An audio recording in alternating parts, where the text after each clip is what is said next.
Okay, we know that for our cone to set down inside on our platform here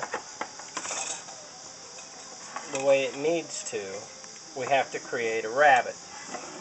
So what we need to do, and I've marked this, the size of our opening, and I have my rabbeting router bit.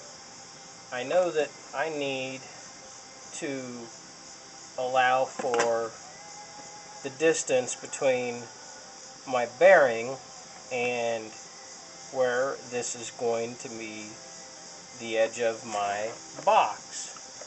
So for this, to essentially cut to this point, I need to cut a hole in my piece of pine this distance, which is 3/8. So I've got to come inside of my line 3/8 of an inch. Now, if you remember, back when I first set this inside there, I made a center mark with a pilot bit, a 1/16 inch bit, so that I had a center line.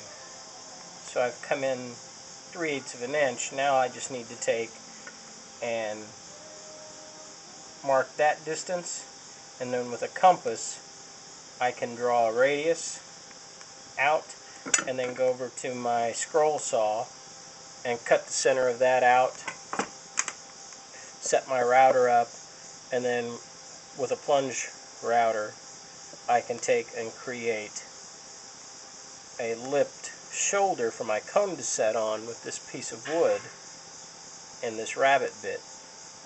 Once I get all of that set up, I'll show you that. Not that that's not a kind of a basic woodworking step, but there is some factors that we will need to consider once we get this set in our box that I will explain. So I'll get that all set up and my hole cut, and then we'll talk a little bit more about that.